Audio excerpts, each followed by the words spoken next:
नमस्कार. Montessori teacher training कोर्समध्ये आपला दुसरा घटक चालू आहे, तो म्हणजे बालमानसशास्त्र व बालविकास. आतापर्यंत आपण बालमानसशास्त्राचा इतिहास बघितला.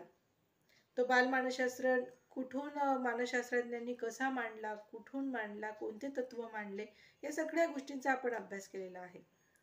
परंतु जेव्हा आपण मॉन्टेसरी टीचर ट्रेनिंग कोर्स घेत असतो, तेव्हा आपण एक भावी शिक्षिका म्हणून हा कोर्स करतो किंवा काही जणी शिक्षिका पण असते. मग हा कोर्स करत असताना आपल्याला बालमानसशास्त्र याची जी तत्व आहे, याची अंगे, याचे तंत्र, या सगळ्यांचा अभ्यास करणं फार गरजेचं आहे. तर सर्वात अगोदर आपण हे बघूया की मानसशास्त्र म्हणजे नेमकं काय. तर मानसशास्त्र काही जणांनी म्हणजे काही शास्त्रज्ञांनी असं म्हटलं की आत्म्याचं शास्त्र म्हणजे मानसशास्त्र. पण आत्मा आपण बघू शकत नाही, आत्म्याचं काहीच आपण सांगू शकत नाही, व्यक्त करू शकत नाही, म्हणून ही व्याख्या फोल ठरली. त्यानंतर मनाचा अभ्यास करणारं शास्त्र म्हणजे मानसशास्त्र असं मांडण्यात आलं. परंतु मन म्हणजे नेमकं काय, मन हा अवयव कुठे असतो, आणि समजा आपल्या मनाला ठेच लागली किंवा मनाला खूप आनंद झाला, तर हे कसं दिसणार, म्हणजे ते व्यक्त कसं करणार आणि ते मांडणार कसं, हा मोठा प्रश्न होता. आणि मग एक शास्त्रशुद्ध अशी व्याख्या तयार झाली की मानवाच्या वर्तनाचा अभ्यास करणारं शास्त्र म्हणजे मानसशास्त्र. म्हणजे थोडक्यात बघा, जर का आपल्या मनाला हर्ष झाला, आनंद झाला, दुःख झालं, राग आला, की आपण त्या पद्धतीचं वर्तन करतो, जे दृश्यवत असतं, जे दिसतं, आणि जे दिसतं त्यातूनच आपण त्याचं मानसशास्त्र, त्याचं मनाचा जो अभ्यास आहे तो करू शकतो. आणि म्हणूनच मानवाच्या वर्तनाचा अभ्यास करणारे शास्त्र म्हणजे मानसशास्त्र अशी एक व्याख्या करण्यात आली. आता जेव्हा आपण लहान मुलांचा विचार करतो, तेव्हा अगदी सोपं आहे. हेच वर्तन म्हणजे बालकांच्या वर्तनाचा अभ्यास करणारं शास्त्र म्हणजे बालमानसशास्त्र. आता तुमच्याकडे एक शिक्षिका म्हणून जे विद्यार्थी येतात शिकण्यासाठी, त्याच्यामध्ये तुम्हाला बऱ्याचदा आढळत असेल, ते लहान असो किंवा तुमच्या अवतीभोवती असणारी व्यक्ती, तुम्ही स्वतः तुमच्या मनामध्ये किंवा तुमच्या रुटीन लाईफमध्ये तुम्हाला कधी राग येतो, कधी आनंद वाटतो, कधी दुःख होतं. मग त्याच्या प्रतिक्रिया काय असतात? काही जण खूप शॉर्ट टेम्पर असतात, मग ते खूप संताप करतात, वस्तू आदळआपट करतात. तर काहींना राग आल्यानंतर ते अगदीच शांत बसतात. काहींना खूप आनंद झाला की ते अगदी नाचून वगैरे व्यक्त करतात, आणि काहींना आनंद झाला तर ते म्हणजे फक्त स्माईल करतात. म्हणजेच काय, आनंद व्यक्त करणं, दुःख व्यक्त करणं, चिडचिड व्यक्त करणं, याचे वेगवेगळे प्रकार त्याच्या वर्तनातून आपल्याला दिसून येतात. आणि म्हणूनच या अभ्यासातून आपल्याला एक बालकाचा विकास आणि वाढ याच्यावर त्याच्या वर्तनाचा काय परिणाम होतोय, त्याच्या वर्तनात किती चांगला बदल आपल्याला घडून आणायचा आहे हे लक्षात येते. आणि म्हणूनच आपल्याला बालमानसशास्त्राचा अभ्यास करणं गरजेचं ठरतं. आता बालमानसशास्त्र ही संकल्पना तर आपल्याला थोडक्यात कळाली, परंतु बालमानसशास्त्राचं एक उदाहरण सांगायचं झालं तर बघा, आता आपण अगदीच आपल्या शाळेतलं उदाहरण घेऊ की स्नेहल नावाची विद्यार्थिनी माझ्या शाळेत आली, आणि जेव्हा ती पहिल्या दिवशी आली त्या दिवशी रडली. कारण ती घरातून पहिल्यांदा कुठेतरी वेगळ्या व्यक्तीकडे 3 तासासाठी थांबणार होती. असं नाही की मुलं आता बाहेर फिरायला जातात, आजी आजोबांकडे जातात, मावशीकडे जातात, काकांकडे जातात, परंतु ज्यांच्याशी परिचय नाही अशा व्यक्तीकडे 3 तासासाठी ती जाणार. त्यामुळे ती हिरमुसली आणि रडायला लागली.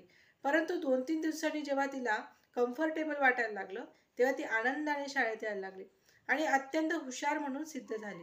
परंतु मागील काही 15 दिवसातून ती अगदीच शांत झालेली आहे, कुणाशीच बोलत नाही, खेळतही नाही.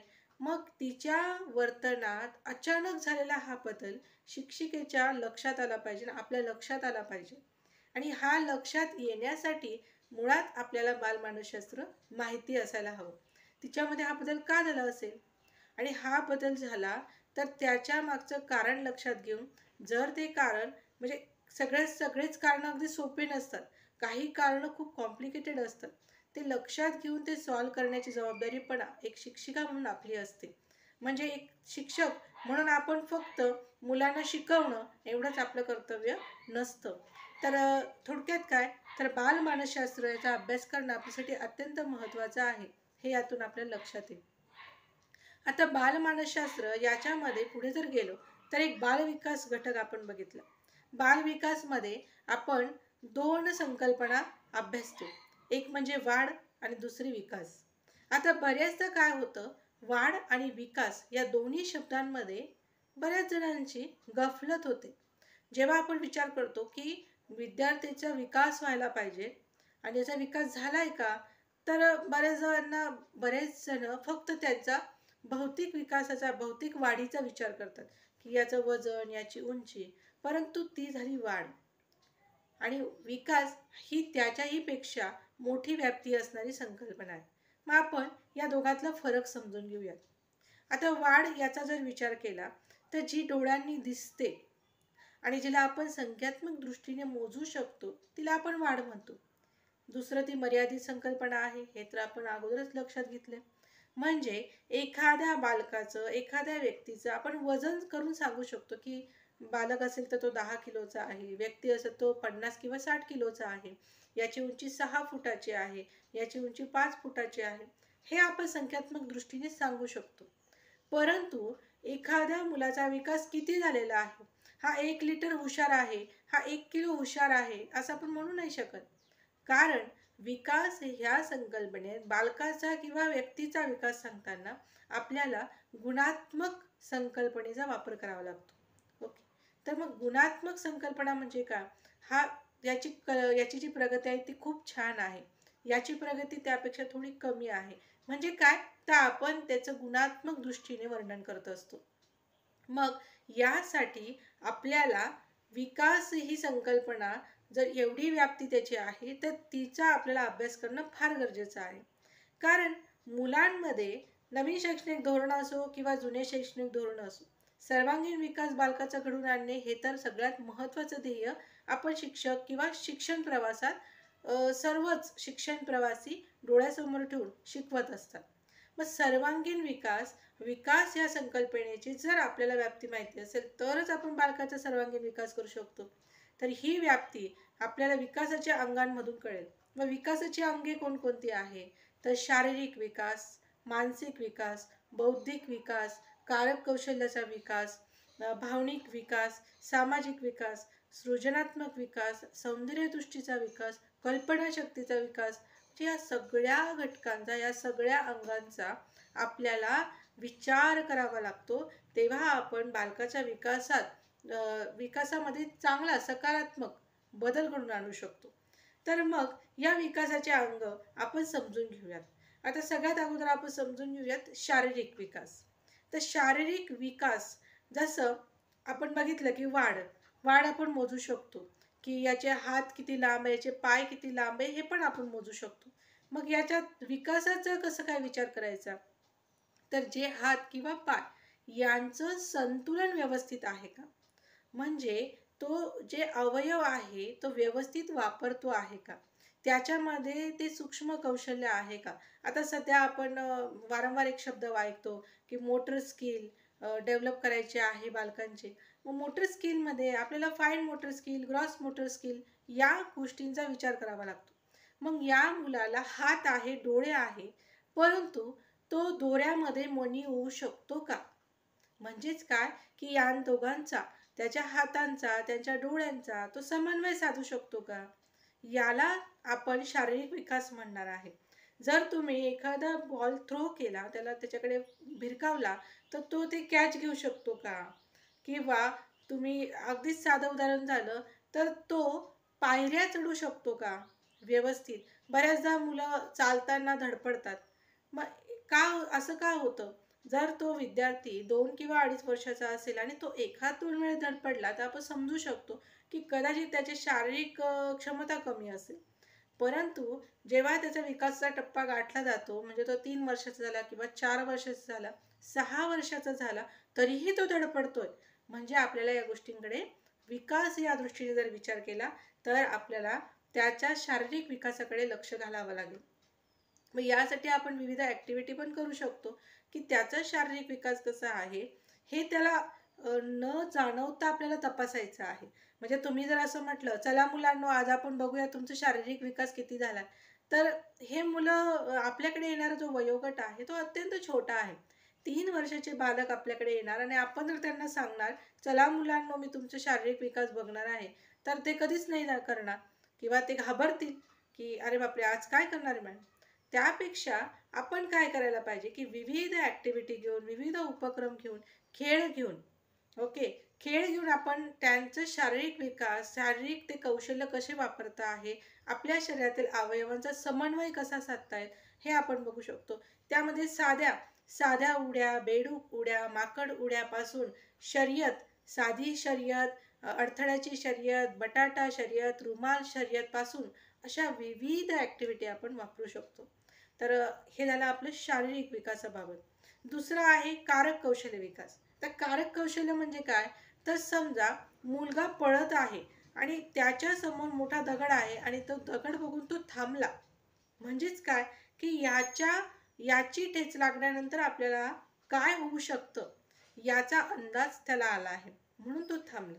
ते कौशल्य त्याला मिळालं, ते कौशल्य त्याने त्याच्यामध्ये निर्माण केलेलं आहे. याला आपण कारक कौशल्य म्हणू शकतो. म्हणजे दोन गोष्टींमधला कार्यकारण संबंध, कार्यकारण भाव तो समजू शकतो, याला आपण कारक कौशल्य म्हणू शकतो. मग हे कारक कौशल्यासाठी जसं मी आत्ताच म्हटले की तुम्ही अडथळ्यांची शर्यत सारखी खेळ घेऊ शकता किंवा याच्याही व्यतिरिक्त कौशल्य निर्माण करणारे असे विविध खेळ आहेत, ज्याच्यामध्ये कबड्डी येऊ शकतं, खो खो येऊ शकतं, संगीत खुर्ची येऊ शकतं, की मुलांना त्यांच्यामध्ये ती चपळ वृत्ती निर्माण व्हायला पाहिजे की आपण कुठे थांबायचं आणि कुठे पळायचं. तर याच्यातून आपण म्हणू शकतो की कारक कौशल्य विकास कसा करायचा.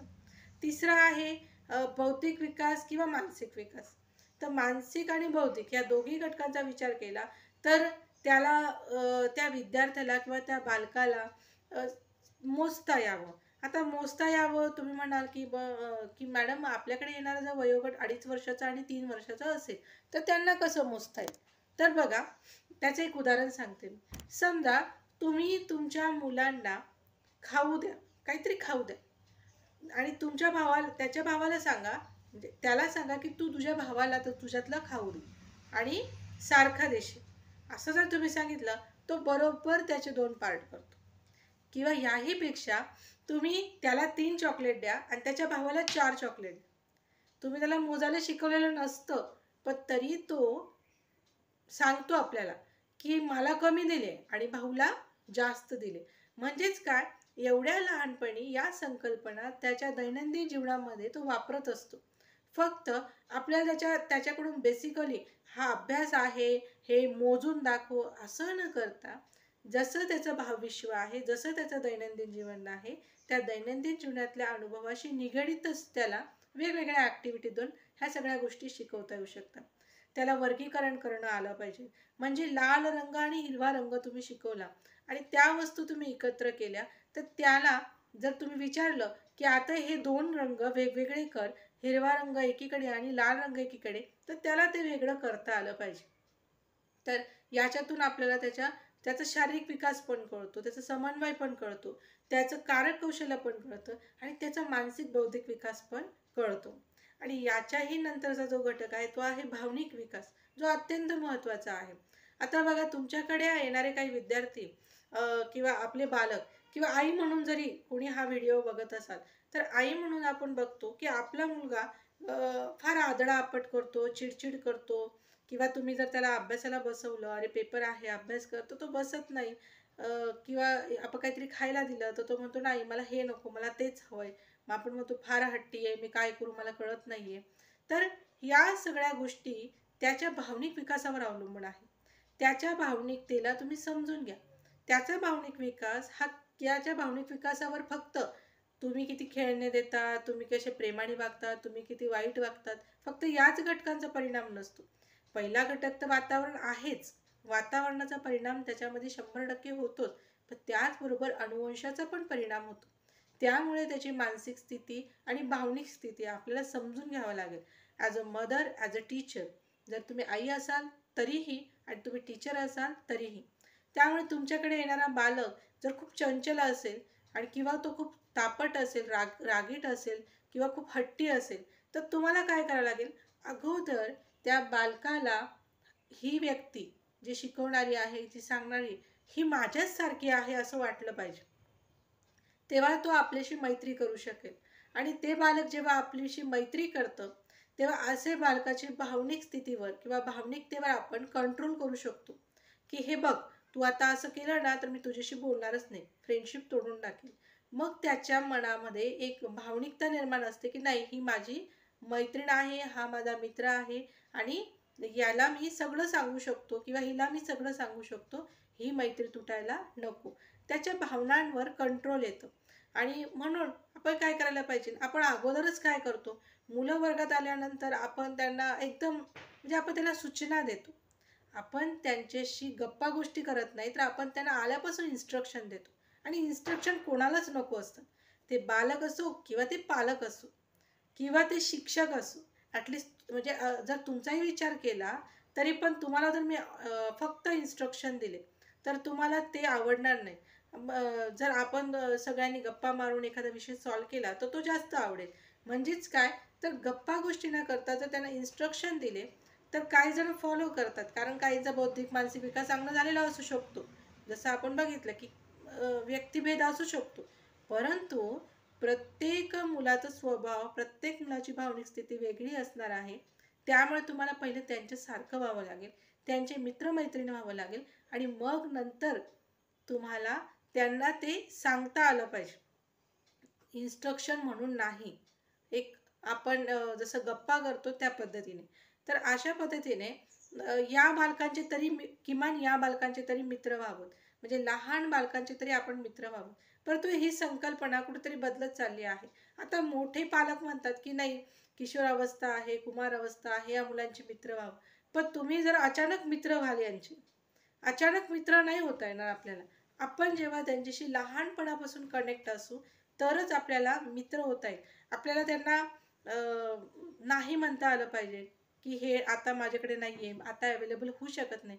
आणि नाहीतर मग आपण म्हणतो, आपण जर नाही म्हटलं तर तो चिडेल, राग करेल. परंतु त्याच्या भावनांवर कंट्रोल करण्याची त्याला सवय लागेल. तर भावनिक विकास किती महत्त्वाचा आहे यामध्ये सगळ्यात महत्त्वाचं उदाहरण झालं तर 5वी 7वी 8वीचे विद्यार्थी सुद्धा आत्महत्या करतायत. म्हणजे बघा, त्यांच्या भावनांवर त्यांचा किती कंट्रोल राहिला आहे, अजिबात राहिलेला नाहीये. आणि म्हणूनच आपल्याला या जो वयोगट आपल्याकडे आलेला आहे तो म्हणजे 3 वर्ष ते 6 वर्षापर्यंत, तो वयोगट अत्यंत महत्त्वाचा आहे. कारण या वयोगटामध्ये जो त्याचा विकास होतो तो अत्यंत म्हणजे त्याच्या मनावर, त्याच्या बुद्धीवर हा त्याचा परिणाम छापून जातो. आणि मग त्याचे परिणाम म्हणजे तो तो चांगला असो किंवा वाईट असो, ते परिणाम त्याचे पुढील आयुष्यात आपल्याला दिसून येतात. पुढचा घटक आहे सामाजिक विकास. सामाजिक विकास घडवण्यासाठी तुम्हाला बरेच जण म्हणतात की बाहेर फिरायला घेऊन जा, मुलांना वेगवेगळ्या ठिकाणी ट्रिपला घेऊन जा.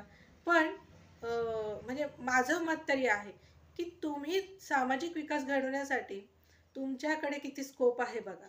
तुमच्याकडे जर 20 विद्यार्थी असतील सॉरी तुमच्याकडे जर 20 विद्यार्थी असतील किंवा 30 विद्यार्थी असतील, तर 20 किंवा 30 विद्यार्थी हे एकाच घरातून आलेले असतात का हो?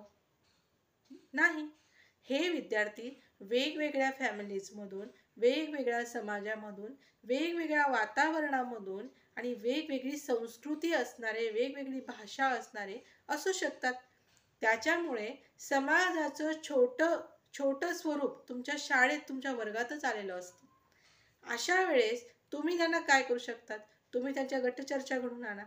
तुम्ही त्यांना जोडीने काहीतरी काम द्या, गटाने काहीतरी काम द्या. आणि या गटाने काम करत असताना त्यांच्यामध्ये होणारं एकमेकांच्या गप्पा गोष्टींमधूनच म्हणजे इंटरॅक्शनमधूनच ते वेगवेगळ्या गोष्टी शिकतात आणि त्याच्यामध्ये पॉझिटिव्हिटी निर्माण होते.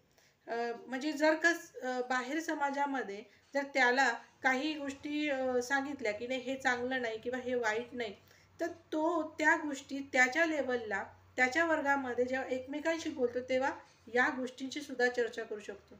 आणि त्यातल्या त्यात त्याला जर काही वाटलं की नाही मला असं वाटतंय, तो त्याच्या ताईंशी म्हणजेच त्यांच्या मॅडमशी बोलू शकतो. तर अशा पद्धतीने आपण एक सामाजिक विकास वर्गात घडवून आणू शकतो. आणि जेव्हा त्याची एक संकल्पना ती जर चांगली असेल किंवा वाईट असेल, ती जर त्याच्या मनामध्ये संकल्पना निर्माण झाली आणि ती जर तुम्हाला चुकीची किंवा बरोबर ह्या दोघी पण पैकी काही वाटू शकतं, तर ही गोष्ट त्यांना अजून व्यवस्थित स्पष्ट करण्यासाठी तेव्हा तुम्ही त्यांना समाजात घेऊन जा, म्हणजे तुम्ही शाळेच्या बाहेर घेऊन जा. पण अगोदरच शाळेत आल्यानंतर आपण त्यांच्यावर अभ्यास सोपवतो. अभ्यास सोपवल्यानंतर मग आपण त्यांना सांगतो की चलो अभी ट्रिप निकलेगी, आणि मग आपण त्यांना ट्रिपला घेऊन जातो. मग ते काहीतरी बघतात आणि पुन्हा शाळेत येतात. पण त्याचं काय निघणार आहे, इनपुट काय आहे, त्याचा आउटपुट काय आहे, इनपुट काय आहे, आपण त्याचा काहीच विचार करत नाही. सो आपल्याला या सगळ्या गोष्टींचा विचार करायचा आहे. या पुढचा जो विकास आहे तो आहे सौंदर्यदृष्टीचा विकास. सौंदर्यदृष्टी, सृजनात्मक विकास आणि कल्पनाशक्तीचा विकास, या तिघही एकमेकांमध्ये गोवलेल्या आहेत. कारण बघा, सृजनात्मक जर विचार केला आणि सौंदर्यदृष्टीचा विचार केला, सौंदर्यदृष्टी असेल तर सृजन निर्माण होईल. सौंदर्यदृष्टी निर्माण करण्यासाठी तुम्हाला काय करावं लागेल, मग त्यांना चांगल्या गोष्टी दाखवा. म्हणजे जर तुम्ही वर्गामध्ये शार्पनर करता आहेत आणि शार्पनर करून तो कचरा खाली पडत आहे हे ते बघतात, म्हणजे त्यांना तुम्ही चांगलं नाही दाखवलं तर तेही तसं शार्पनर करणार. पण तुम्ही जर त्यांना दाखवलं की प्रॉपर डस्टबिनमध्ये तुम्ही शार्पनर करताय किंवा प्रॉपर डस्टबिनमध्ये कचरा टाकत आहे, तर किंवा त्यांना तुम्ही प्रश्न विचारा की हे मी कुठे टाकणार, काय करायचं, कसं करायचं, या गप्पा गोष्टींमधून त्यांना एकदा लक्षात आलं की नाही, हे असं असतं. म्हणजे चांगल्या गोष्टी दिसल्या की हे मुलं अनुकरण करतात. कारण हा वयोगटच अनुकरणाचा वयोगट आहे आणि म्हणून ते बऱ्याच गोष्टी अनुकरणातून शिकतात. जसं आपण म्हणतो की सिटीमधला एखादा मुलगा आला तर आणि खेड्यातला एखादा मुलगा आला आणि दोघं पण बोलत असले तर कधी कधी त्यांच्या शब्दांची मिक्सअप होते. कारण काय, मुलगा अनुकरण करतो. म्हणजे सिटीमधल्या मुलाला वाटलं अरे वा, याची भाषा किती रांगडी वाटते, किती छान वाटते, मग तो त्याच्यासारखा बोलायचा प्रयत्न करतो. आणि खेड्यातल्या मुलाला वाटलं बापरे, याचं एकदम सूटबुटातली भाषा एकदम छान वाटते, मग तो त्याच्यातले काही शब्द घेण्याचा प्रयत्न करतो. म्हणजे अनुकरणातून शिकतात मुलं. आणि मग आपण जर त्यांना चांगलं दाखवलं तर त्यांच्या सौंदर्यदृष्टीचा विकास होईल आणि या सौंदर्यदृष्टीतूनच त्याला लक्षात येईल की मला कचरा डस्टबिनमध्ये टाकायचा आहे, पण अरेच्या आपल्याकडे डस्टबिनच नाही आहे. मग सृजन निर्माण होईल. मग तो एखादा बॉक्स आणेल, त्याचं डस्टबिन तयार करेल. म्हणजेच काय, काहीतरी त्याच्या डोक्यामध्ये सुरू होईल की हे नाही आहे पण हे गरजेचं आहे, मग करायचं काय, मग आपण हे करू शकतो. म्हणजेच सौंदर्यदृष्टीतून सृजन निर्माण होऊ शकतं आणि सृजन बरोबर त्याला त्याच्या मनामध्ये कल्पनाशक्ती येते की सौंदर्यदृष्टीने आपण हे करायला पाहिजे, काय करू शकतो बरं, म्हणजे कल्पनाशक्ती. आणि कल्पनाशक्तीतून तो सृजन करतो. अशा पद्धतीने या विकासाच्या अंगांचा आपल्याला विचार करून वेगवेगळ्या ॲक्टिव्हिटीज घ्यायच्या आहेत, ज्या आपण नंतर पुढे शिकणारच आहोत. तर आपण आता इथे थांबूयात. मला नक्की वाटतं की तुम्हाला बालमानसशास्त्र ही संकल्पना नक्कीच कळाली असेल आणि बालविकास आणि विकासाचे अंग हे घटकसुद्धा कळाले असतील. याचा पुढचा जो घटक आहे तो आपण नेक्स्ट लेक्चरला बघूयात. धन्यवाद.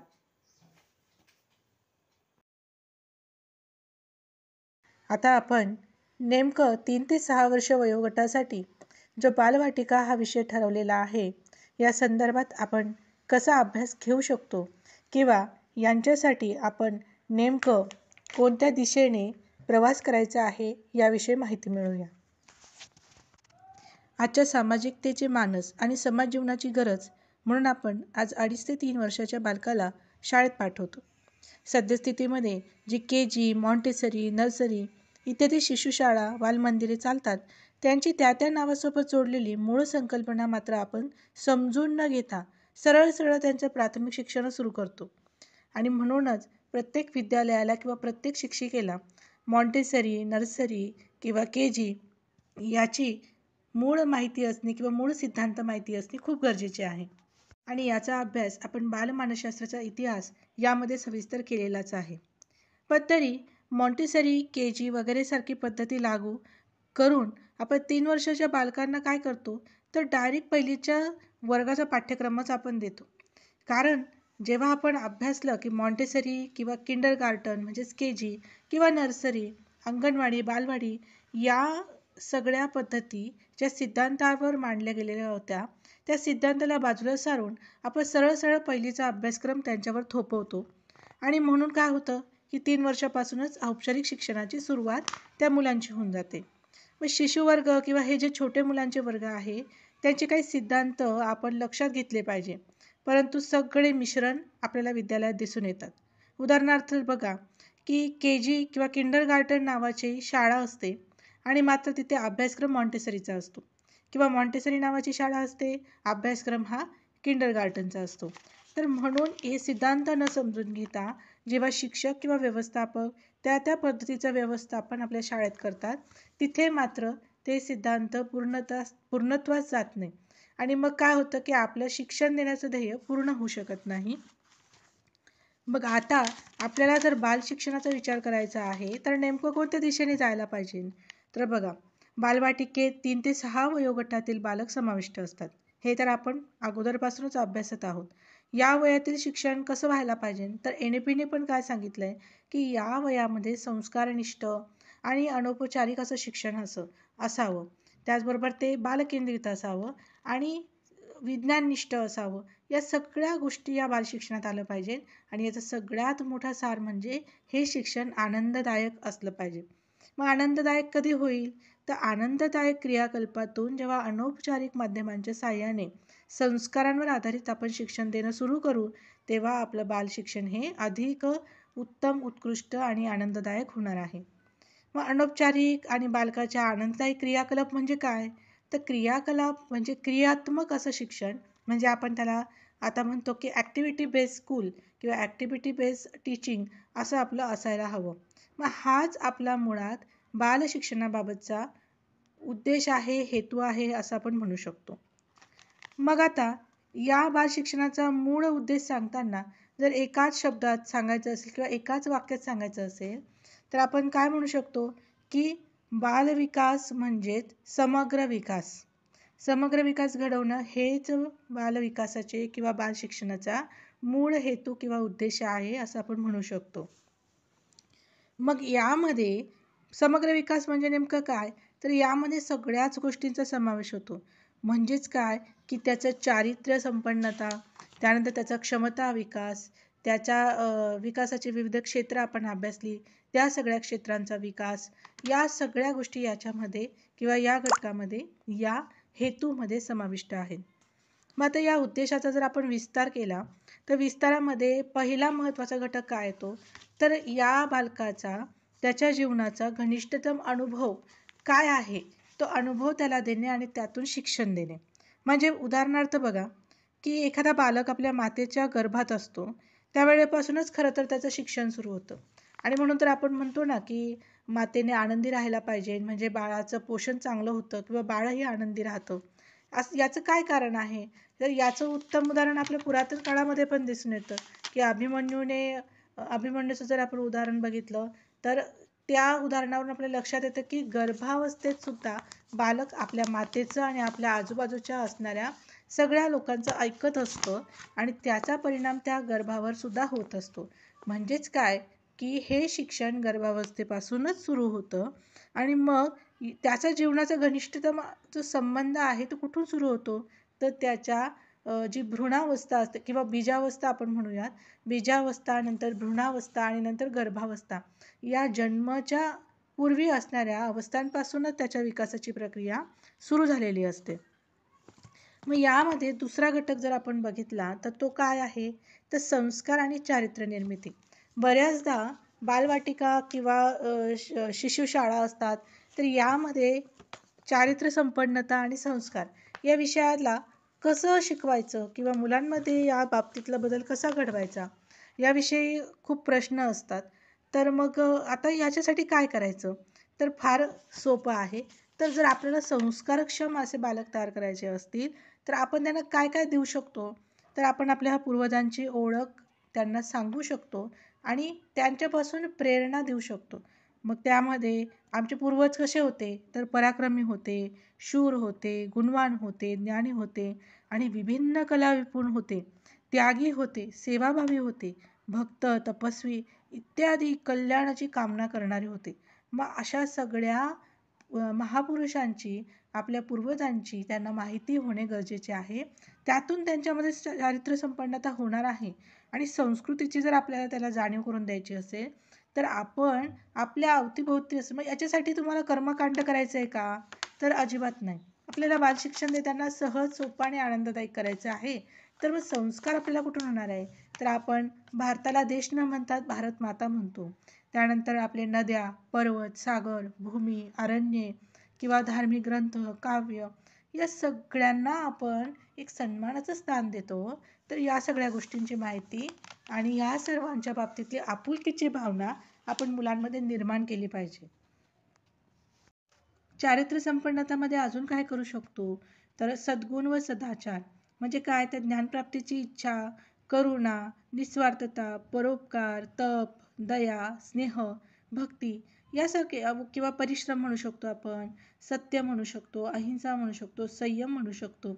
असे सद्गुण आपण त्यांच्या मनामध्ये निर्माण करायला हवे. आणि सगळ्यात जास्त अभाव आहे तो म्हणजे विनयशीलतेचा. तर विनयशीलता आपण त्याच्यात निर्माण करायला हवी.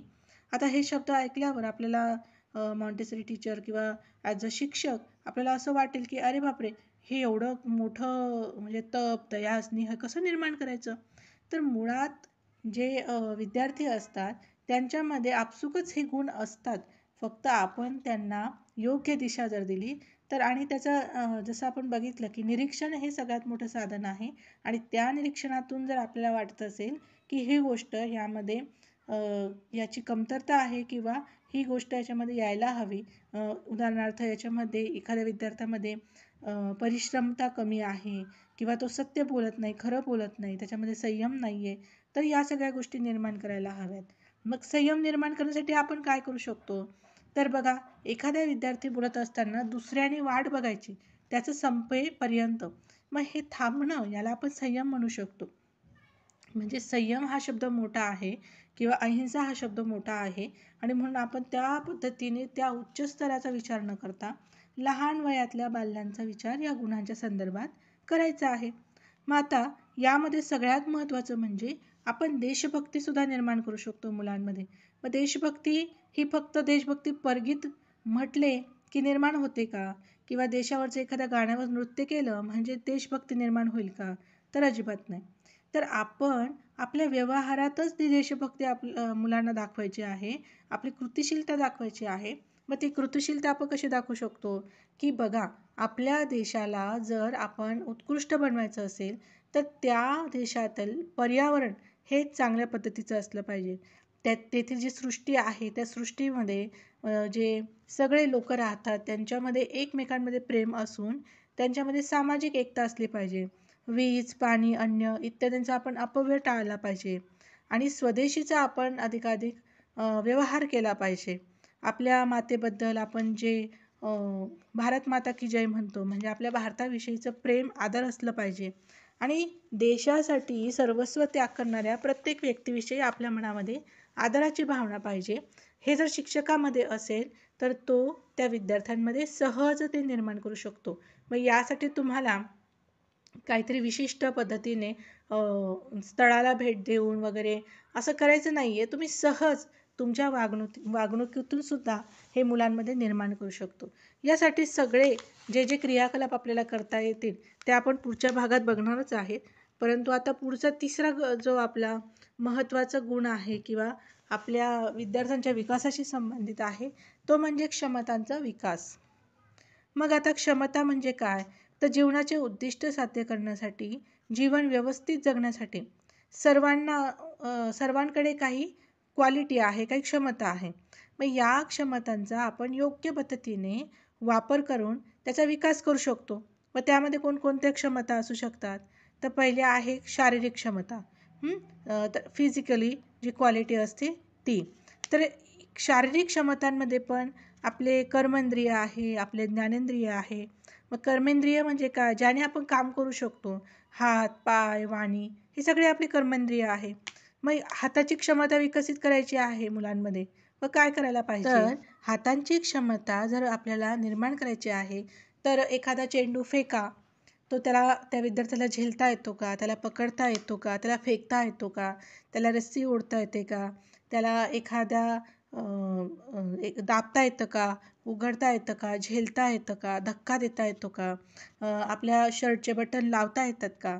या सगळ्या गोष्टी किंवा चित्र काढता येतात का? काहीतरी गुंफण तयार करता येते का? त्याला बाटलीमध्ये पाणी ओतता येतं का, बाटलीमधून ग्लासमध्ये व्यवस्थित पाणी काढता येतं का, अशा छोट्या छोट्या त्याच्या कृतींमधून आपल्याला त्याची शारीरिक क्षमतेतली हाताची क्षमता लक्षात येईल. आता पायांची क्षमता बघायची असेल तर काय करू शकतो, तर बघा, तो चालतोय का, धावतोय का, पायऱ्या चढतोय का, उभं राहता येतंय का, उडी मारता येतंय का, चढता येतंय का, उतरता येतंय का, बसता येतंय का. म्हणजेच थोडक्यात काय, शरीराचं संतुलन वगैरे त्याला ठेवता येतंय का, या सगळ्या गोष्टी आपण हातांची पायांची क्षमता बघताना करतो. वाणी क्षमतेचा विचार करताना आपण काय करू शकतो, की त्याला बोलता येतं का, ते स्पष्ट उच्चार करता येतात का, त्याला गाणं म्हणता येतात का, त्याला ओरडता येतं का. मग या सगळ्या गोष्टींचा आपण कर्मेंद्रिय म्हणून विचार करणार आहे. आता प्राणिक क्षमता. प्राणिक क्षमता म्हणजे शरीरांतर्गत असलेल्या सर्व क्रिया आणि प्रक्रिया या सुयोग्य चालण्यासाठी, चांगल्या व्यवस्थित होण्यासाठी आपल्याला प्राणिक क्षमता असणे खूप गरजेचे आहे. प्राणिक क्षमतेचा खरा संबंध कशाशी येतो, आपल्या अन्नमय कोशाशी येतो. म्हणजे अन्नपचन, अन्नरस निर्मिती, श्वसनाचे सुयोग्य कार्य, यामुळे प्राणिक क्षमतेचा विकास होतो. मग यासाठी आपण काय करू शकतो, त्यांचे छोटे छोटे व्यायाम घेऊ शकतो, त्यांचे छोटे छोटे खेळ घेऊ शकतो, किंवा मग प्राणायामाचे असे काही प्रकार की जे ते करू शकतात. म्हणजे श्वास आत घेणे, श्वास सोडणे, असे सोपे सोपे काही प्रकार आपण त्यांचे घेऊ शकतो आणि योग्य आहाराच्या योग्य सवयी लावू शकतो. तर या सगळ्या गोष्टी या क्षेत्रामध्ये, या ध्येयामध्ये येत असतात. आणि सगळ्यात महत्त्वाचं कौशल्य म्हणजे जीवन कौशल्य. जीवन कौशल्य म्हणजे काय, की सकाळपासून उठल्यापासून आपण ज्या ज्या सगळ्या गोष्टी करतो शेवटच्या क्षणापर्यंत, ते सगळे आपले जीवन कौशल्य असते. म्हणजे आणि त्याच्यातही जीवन कौशल्यांमध्ये काही 2 प्रकार असतात, सूक्ष्म कौशल्य आणि कला कौशल्य.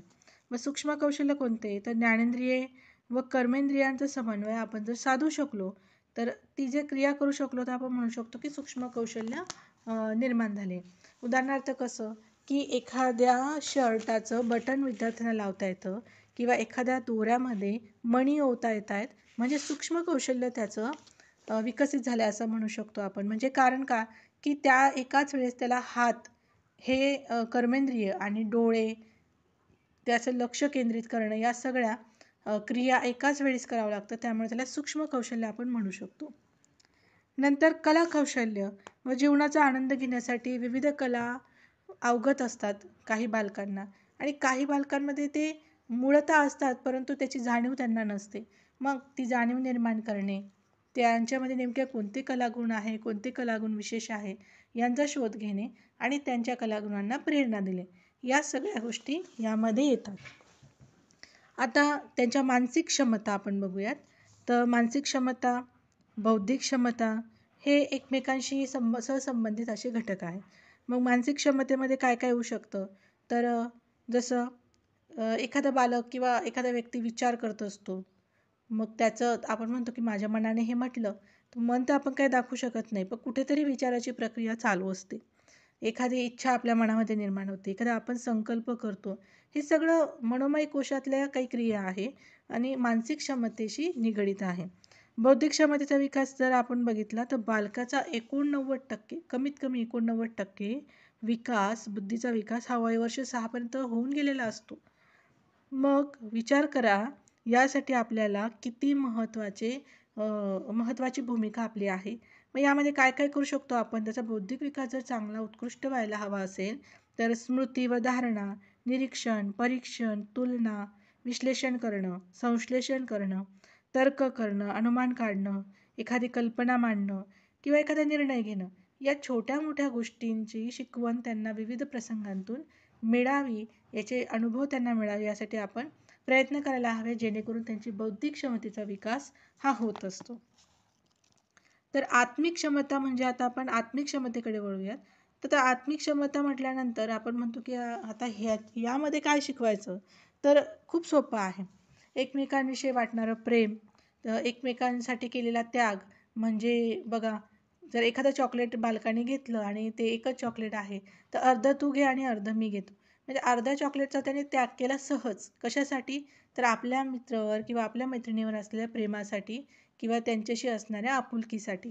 तर हे प्रेम, त्याग, समर्पण, एकाग्रता, त्याची नवनिर्मिती, इमॅजिनेशन पॉवर, या सगळ्या गोष्टींचा आपण विचार करायला हवा आणि त्या दृष्टीने त्यांच्यासाठी विविध उपक्रम, विविध क्रियाकलाप घेऊन त्यांच्या आत्मिक क्षमतांचा सुद्धा आपण विकास करायला हवा.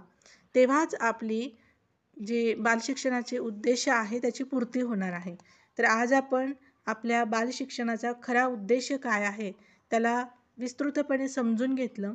आता पुढच्या तासिकेला आपण बघणार आहे की या उद्देशपूर्तीसाठी कोणकोणत्या क्रिया आपल्याला करायच्या आहे, कोणकोणत्या ॲक्टिव्हिटी आपल्याला घ्यायच्या आहेत. तर आता आपण इथे थांबूयात. धन्यवाद.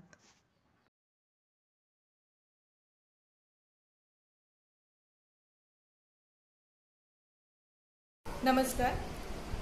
आता आपण मूल्यमापनाची साधनं पाहिली, मूल्यमापनाचे विभाग पाहिले की आपण कोणत्या क्षेत्रात या मूल्यमापनाच्या साधनांचा वापर करणार आहे. त्याचबरोबर आता मूल्यमापनाचे विविध विभाग कोणते आहे किंवा त्याचे निकष काय आहे हे आपण बघणार आहे. तर बघा, त्याचा पहिला जो निकष आहे किंवा पहिला जो विभाग आहे तो आहे आपला नियोजनासंबंधित घटक.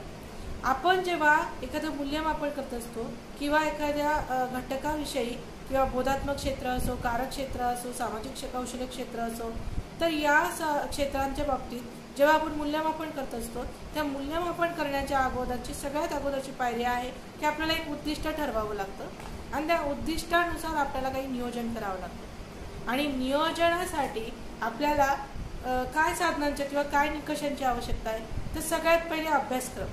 म्हणजे आपल्या विद्यार्थ्यांच्या वयोगटानुसार आपला अभ्यासक्रम आहे का, आपल्या मुलांना साजेसा असा अभ्यासक्रम आहे का, किंवा जो अभ्यासक्रम आहे तो त्याची काठिण्य पातळी काय आहे यावर सुद्धा मूल्यमापन अवलंबून असते.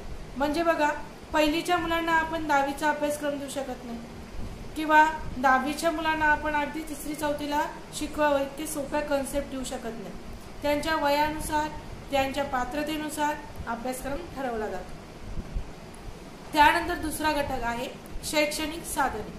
व शैक्षणिक साधनांचं काय महत्त्व आहे, तर जर का तुमच्या वर्गातील विद्यार्थ्यांना तुम्हाला मराठीचा घटक शिकवायचा आहे पण तुम्ही जर गणिताची पेटी घेऊन गेलात तर ते मूल्यमापन म्हणजे तुमचं उद्दिष्ट, मूल्यमापन प्रोसिजरमध्ये जे उद्दिष्ट असतं ज्याच्यासाठी तुम्ही शैक्षणिक अनुभव देतात ते शैक्षणिक अनुभव तुम्ही त्यांना देऊ शकणार नाही, कारण तुम्ही चुकीचं शैक्षणिक साधन तिथे घेऊन गेले आहात. म्हणून तुम्ही काय शैक्षणिक अनुभव देताय त्यासाठी नियोजनात तुम्ही काय शैक्षणिक साहित्य वापरलं आहे यालाही तितकंच महत्त्व आहे. तिसरं आहे अर्थसहाय्य. तर अर्थसहाय्य म्हणजे तुम्हाला अध्ययन अनुभव देताना, अभ्यासक्रम शिकवताना काही अडचण येऊ नये त्यासाठी तुम्हाला काय अर्थसहाय्य तिथे मिळत आहे यालाही महत्त्व आहे. म्हणजे मला जर मुलांना क्षेत्रभेट करायची आहे, मला इतिहासातला किल्ला हा विषय शिकवायचा आहे, म्हणून मी ठरवलं आहे की मी माझ्या मुलांना प्रत्यक्ष अनुभव देईन. आणि प्रत्यक्ष अनुभव देण्यासाठी जर मी 30 मुलांची सहल घेऊन जायचं म्हटलं तर कोणता शिक्षक स्वतःच्या पगारातून हे खर्च करेल. त्यावेळेस म्हणजे शिक्षण संस्था किंवा पालक यांच्या सहकार्याने एखादं अर्थसहाय्य निर्माण करून, म्हणजे एखादा आर्थिक सोर्स निर्माण करून आपण हा अनुभव त्यांना देऊ शकतो. पुन्हा हा विषय नियोजनाचा आला, हे सगळे घटक नियोजनाचे आले. त्यासाठी तुम्हाला नियोजन करावं लागेल की वर्षभरात किती क्षेत्रभेटी व्हायला पाहिजे, त्यासाठी किती पैसे खर्च होणार आहे, किंवा वर्षभरात आपलं शैक्षणिक प्लॅनिंग कसं असणार आहे. आणि त्या प्लॅनिंगमध्ये जसं आपण अंतर्गत मूल्यमापनात म्हटलं की विविध सणवार साजरे करणे, विविध कार्यक्रम घेणे, यामध्ये मुलांचं निरीक्षण करून त्यांचं मूल्यमापन तुम्ही करायचं आहे. मग या सगळ्या कार्यक्रमांना पण एक अर्थसहाय्य तुम्हाला लागणार आहे, याचंही नियोजन या घटकामध्ये समावेश होतो. त्यानंतर आहे भौतिक सुविधा. तुमच्या आजूबाजूला विद्यार्थ्यांच्या अवतीभोवती किती भौतिक सुविधा आहे त्याच्यावर मूल्यमापनाच्या या घटकावर त्या गोष्टींचाही परिणाम होतो. मग आता कसा होत असेल, समजा आपण उद्दिष्ट ठरवलेलं आहे, उद्दिष्टानुसार शैक्षणिक अनुभव द्यायचे, या शैक्षणिक अनुभव आणि उद्दिष्ट या दोघांमध्ये भौतिक सुविधा अडचणीच्या निर्माण होऊ शकतात. समजा एखाद्या शाळेला छप्परच नाहीये किंवा ते छप्पर पडीत अवस्थेत आहे, गळणारं छप्पर आहे, अशा वेळेस मुलांना पावसाळ्यातले 3 महिने तुम्ही कसे शिकवणार? म्हणजेच काय, भौतिक सुविधेचा अभाव असल्यावर तुमच्या शिकवण्याच्या पिरियडवर किंवा तुमच्या शिकवण्याच्या प्रभावीपणावर त्याचा परिणाम होऊ शकतो. त्यामुळे नियोजनात भौतिक व्यवस्था तितकीच महत्त्वाची आहे. म्हणून तुम्ही नियोजन करताना काय करणार आहे की 4 वर्ग आहे, 4 वर्गापैकी हा वर्ग चांगल्या अवस्थेत आहे किंवा 3 महिन्यांनी जर पावसाळा सुरू होत आहे तर आपल्याला याच्यासाठी काय व्यवस्था करावी लागेल, यावर पत्रे टाकायचे का किंवा अजून काहीतरी वेगळी व्यवस्था करायची की प्लास्टिक पेपर टाकून ठेवायचा, असं नियोजन तुम्हाला करावं लागेल. तेव्हा तुमचं उद्दिष्ट साध्य होण्याच्या दृष्टीने तुम्ही शैक्षणिक अनुभव देऊ शकतात आणि ते शैक्षणिक अनुभव कितपत मुलांना कळाले यासाठी मूल्यमापनाची साधनं वापरून तुम्ही मूल्यमापन करू शकतात. तर नियोजन या घटकामध्ये आपल्याला अजून कोणत्या घटकाचा विचार करायचा आहे, तर तुम्ही शिक्षक म्हणून कसे आहात, त्यानंतर मुलं कसे आहेत, म्हणजे कोणत्या वर्षाचे कोणत्या वयाचे आहेत, समाजातील इतर घटक, आपल्या आजूबाजूचा समाज कसा आहे आणि व्यवस्थापकांचा समावेश सहभाग आपल्यामध्ये किती आहे, या 4ही घटकांचा नियोजनामध्ये आपल्याला विचार करावा लागतो. मग सगळ्यात पहिले आपण विचार केला शिक्षक म्हणून तुम्ही कसे आहात आणि बालक वर्ग कोणता आहे. जर तुम्ही M.Ed. M.Phil झालेले आहेत, प्राध्यापक वर्गातले शिक्षक आहेत, अशा प्राध्यापक वर्गातल्या शिक्षकाला जर मी सांगितलं की नर्सरीच्या मुलांना तुम्ही शिकवा तर त्याला कदाचित त्यांना शिकवणं जमेलच असं नाही. कारण त्या लहान मुलांच्या शिकवण्यामधल्या बारकावे किंवा ज्या पण गोष्टी असतात त्या कदाचित मॉन्टेसरीमध्ये, अंगणवाडी सेविका प्रशिक्षणामध्ये किंवा प्राथमिक शिक्षक प्रशिक्षणामध्ये शिकलेल्या असतात. परंतु अगदी M.Phil PhD वगैरे केलेल्या शिक्षकांना ते सगळं बारकावे शिकण्याची गरज नसते. तेच जर मी मॉन्टेसरी झालेली किंवा अंगणवाडी प्रशिक्षण झालेली शिक्षिकेला सांगितलं की तुम्ही उच्च वर्गांना शिकवा, 12वीला शिकवा किंवा ग्रॅज्युएट मुलांना शिकवा, तर कदाचित तिला ते जमणार नाही. याचाच अर्थ की शिक्षक कोणत्या वर्गासाठी नियोजित आहे, कोणत्या बालक वर्गासाठी नियोजित आहे हे पण नियोजन या घटकामध्ये येतं. त्यामध्ये आपल्या आजूबाजूचा समाज कसा आहे, म्हणजे जर तुमच्या आजूबाजूला पूर्णपणे हिंदी भाषिक समाज असेल, तुमच्याकडे विद्यार्थी येणारे पण हिंदी भाषिक असेल, अशा वेळेस तुम्हाला त्यांना तुमची कन्सेप्ट समजावी यासाठी त्यांच्या भाषेचा वापर करावा लागतो. ती मुळात म्हणजे जर का काही पाडे असतील, काही वाड्यातले मुलं येत असतील, काही पाड्यातले मुलं येत असतील, त्यांची भाषा गावाकडची वेगळी असते.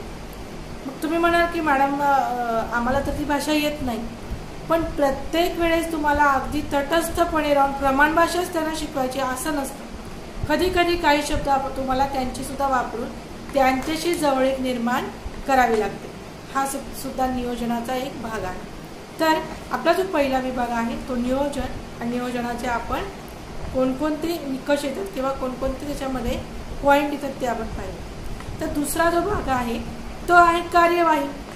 आपण बघितलं होतं की मला जर काही उद्दिष्ट साध्य करायचे आहे तर पहिले मला नियोजन करावं लागेल, मग काम करावं लागेल, कार्यवाही करावं लागेल आणि मग मी ते मूल्यमापन करणार. मग कार्यवाहीवर काय परिणाम घटक करतात, तर भौतिक साधने.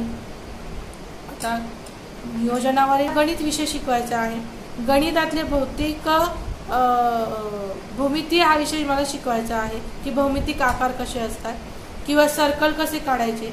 तुमच्या कंपासचा वापर करून तुम्ही सर्कल कसा काढणार आहे, तुम्ही कोण कसं मोजणार आहे, हे सगळं मला शिकवायचं आहे.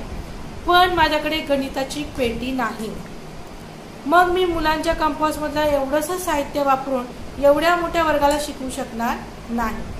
मग माझ्याकडे नसलेली भौतिक साधनं किंवा जे पण शाळेनेच उपलब्ध करून देणारी साधनं माझ्याकडे नाही आहे, म्हणून मला तिथे कार्यवाही करताना थोडी अडचण आली. किंवा तुम्ही आज ठरवलं आहे की मुलांना आपण झाडं लावणं आणि पाणी टाकणं हा विषय शिकवणार आहे आणि तुमच्या शाळेमध्ये पाणी येतच नसेल, 4 दिवस झाले, म्हणजे भौतिक सुविधेची अडचण असेल की मुलांना प्यायला पाणी नाही आणि तुम्ही झाडांना शिकवणार आहे, कसं शिकवणार. म्हणजे मला वनस्पतींची वाढ हा घटक शिकवताना मला आलेली ही भौतिक अडचण आहे. तर अशा पद्धतीने कार्यवाही करताना भौतिक साधनांची उपलब्धता पण तितकीच महत्त्वाची असते. दुसरा घटक आहे बालक आणि त्यानंतर आहे बालवाडीचे प्रत्यक्ष कामकाज. आता कार्यवाही करताना मुलं ही म्हणजे बालकेंद्रितच प्रोसेस आहे. म्हणून मुलांचा पहिले तुम्हाला विचार करावा लागेल की मी शिकवते आहे, पण कदाचित मुलांना मरगळ आलेली असणार आहे किंवा मुलांना तो विषय आवडत नसणार आहे. मग मला वेगळ्या कारवाई करताना मला काय करावं लागेल, पद्धत बदलावी लागेल किंवा त्याचा प्रकार बदलावा लागेल किंवा मुलांना अगोदर समजून घ्यावं लागेल. अशा पद्धतीने कार्यवाही करताना मला आलेल्या अडचणी आहेत आणि त्या अडचणी मला वेळोवेळी सॉल्व्ह करावं लागतं. त्यानंतर तुमच्या बालवाडीचं प्रत्यक्ष कामकाज कसं चालू आहे. म्हणजे मी जर सांगितलं की माझी शाळा सकाळी 8 ते 12:30पर्यंत असणार आहे बालवाडी, मात्र शिक्षिका येतात 9 वाजता, मुलं येतात 9:30 वाजता, शाळा सुटते 11 वाजता. याचा अर्थ जर का ती शाळा इम्बॅलन्स असेल, त्याच्यामध्ये ठरलेल्या वेळेवर काहीच होत नसेल, तर मला शिकवण्याच्या, मला जे शैक्षणिक अनुभव द्यायचे आहे, मला जी कार्यवाही करायची आहे, तिथे मला अडथळा निर्माण होईल किंवा ते तितकं प्रभावीपणे होणार आहे. हे झालं कार्यवाही क्षेत्रात. आता आपलं नियोजन झालं, आपली कार्यवाही झाली. आता मला बघायचं की मी जे पण नियोजन केलं, त्याबाबत जी पण कार्यवाही केली ती सक्सेस झाली की नाही. आणि ती सक्सेस झाली की नाही हे बघण्यासाठी मला करावं लागेल मूल्यमापन. मग आता मूल्यमापनामध्ये सगळ्यात पहिलं काय येतं, संस्थापकांची व व्यवस्थापकाची ध्येय. आता संस्थापकाची काहीतरी ध्येय असतील शाळा ओपन करताना.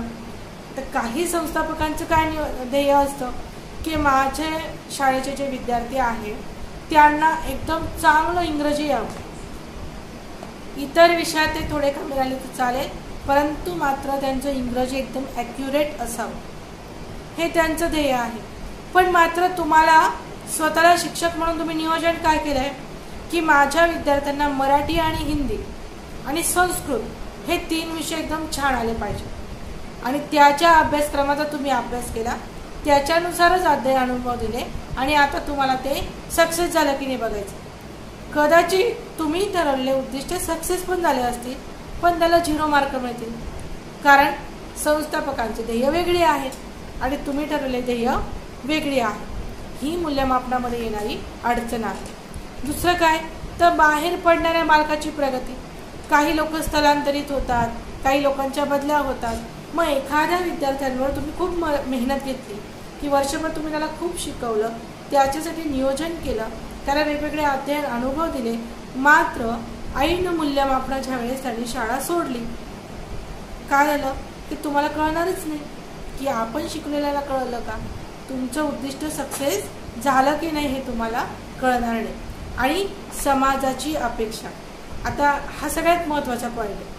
प्रत्येक शाळा ही समाजाच्या, खरं तर शैक्षणिक गुणवत्ता किंवा शिक्षण हे बालकेंद्रित असावे असं म्हणतात, पण आजकाल शिक्षण हे समाज मागणीवर अवलंबून आहे. समाज मागणीवर म्हणजे काय, तर असं कोणीच म्हणत नाही की मला माझ्या मुलाला मराठी शाळेमध्ये टाकायचं आहे, कोणीच म्हणत नाही. ते 1-2 लोक असतील त्याला अपवाद, पण तरीही 99% लोकांचं असं मत आहे, नाही CBSE पॅटर्न, इंग्रजी मीडियम, इंग्रजी माध्यमाची शाळा. अशी मानसिकता झाल्यामुळे काय झालं की मराठी शाळा हळूहळू कमी होत गेली. मग मराठीवाल्यांनी त्याच्यामध्ये एक ट्विस्ट आणलं की सेमी इंग्लिश घेतोय आम्ही. सेमी इंग्लिश म्हणजेच काय, 2च विषय इंग्रजीत असतात, एक मॅथ सायन्स, ठीक आहे. मग सेमी इंग्लिश आणलं तरीही पालकांची मागणी आहे की इंग्रजी माध्यमाचीच पाहिजे. मग ते CBSE पॅटर्न आलं, इतर पॅटर्न्स आले आणि पूर्णपणे इंग्रजी माध्यमाची शाळा इंग्रजलेलं असं म्हणू शकतो आपण की मुलांना पूर्ण इंग्रजीच शिकवायचं, इंग्रजी शिकले नाही तर त्यांची लाईफ स्पॉईल होईल, अशा पद्धतीचं वातावरण निर्माण झालं. कारण मागणी तसा पुरवठा हे अर्थशास्त्राचा नियम आहे आणि आजकाल पालक मागणी करताय की इंग्रजीच पाहिजे. त्याच्यामुळे शाळांनी त्यांच्या पॉलिसीज बदलल्या आणि त्या इंग्रजी शिकवणारे, इंग्रजी पोपट तयार करणारे संस्था बनले. म्हणजे इंग्रजी बोलणारे पोपट बोलणारे नाही, म्हणजेच काय, इंग्रजी मुलांना शिकवायचं, ते पोपटपंची करतात. त्या शब्दांचं अभिव्यक्ती, भावना, तो शब्द काय सांगून जातो त्याचं सगळं त्यांना काही कळत नाही, पण तरी ते इंग्रजीत बोलतात. कशामुळे, अनुकरणामुळे. आणि अनुकरणामुळे एक पक्षी शिकतो, तो म्हणजे पोपट. म्हणून मी त्यांना पोपट असं म्हणते. तर असे पोपट आपण पालकांना तयार करून देतो आहे आणि समाज तेव्हाच समाधानी होतो. आणि म्हणून मग याची जी व्याप्ती आहे अजून वाढत आहे. इतकी भयानकता वाढते आहे की अक्षरशः शासनाला याच्यामध्ये सहभाग घ्यावा लागला आणि शासनाने आता आग्रही धोरण घेतलं आहे की मराठी माध्यमाच्या शाळा यांना तुम्ही प्रोत्साहन द्या.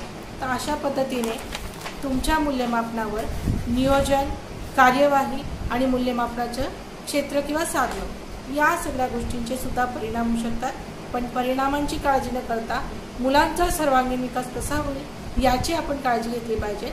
कारण एक शिक्षक म्हणून एक पिढी घडवण्याची जबाबदारी आपल्यावर असते आणि ही जबाबदारी इतकी मोठी आहे की जसं आपण म्हणतो की जसं समाजामध्ये काही संकट आलं तर त्या संकटांना लढण्यासाठी विविध क्षेत्रांमध्ये लोक असतात.